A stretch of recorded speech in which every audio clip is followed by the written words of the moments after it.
ওবার 119 নম্বর আয়াতে কারিমা ইরশাদ করেন, ইয়া আইয়ুহাল্লাযীনা আমানুত্তাকুল্লাহ ওয়া কুনু মা'আস সাদিকিন।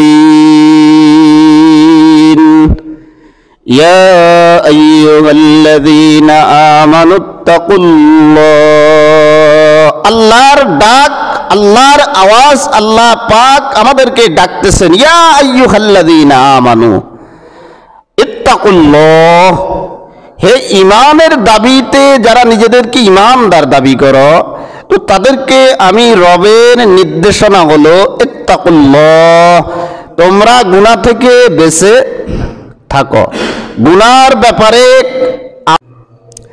7 নম্বর গুণাগুণ যেটি হচ্ছে, গুনাহ থেকে বাঁচার 7 নম্বর গুণটি হচ্ছে নেককার লোকদের সোহবত গ্রহণ করা, নেককার লোকদের, ভালো মানুষের সাহায্যে আসা, ভালো মানুষের সংস্পর্শে আসা।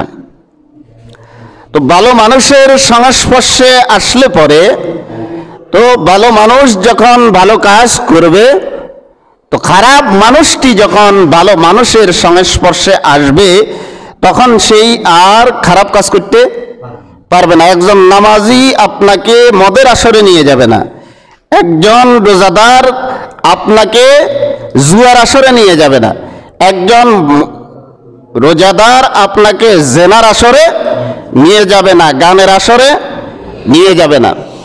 এই জন্যই আল্লাহ রাব্বুল আলামিন সূরাতুত তাওবার 119 নম্বর আয়াতে কারিমা ইরশাদ করেন, ইয়া আইয়ুহাল্লাযীনা আমানুত্তাকুল্লাহ ওয়া কুনু মা'আস সাদিকিন।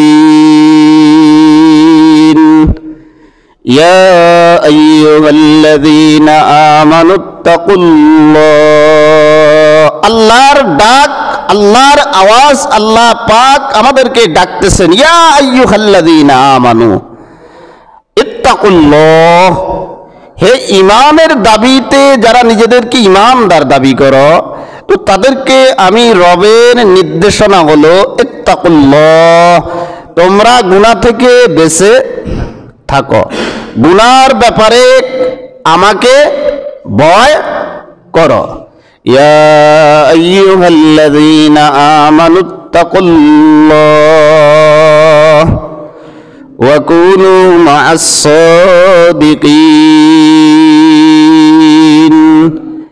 ওয়া কুনু মা'আস সাদিকিন, যারা সত্যবাদী, যারা নেককার, যারা গুনাহমুক্ত জীবন যাপন করছে, যারা আমার হুকুম মানার জন্য সর্বোচ্চ নিজের জীবনকে বিলিয়ে দিচ্ছে, তাদের সংস্পর্শে আসো, তাদের সোহবত গ্রহণ করো, তাদের সাথে বন্ধুত্ব করো। কার কথা? আল্লাহর কথা। তাহলে গুনাহ থেকে বাঁচার 7 নম্বর উপায় হচ্ছে নেককারদের সাথে ভালো সম্পর্ক রাখা, সুসম্পর্ক রাখা, তাদের কাছে বেশি বেশি কি করা?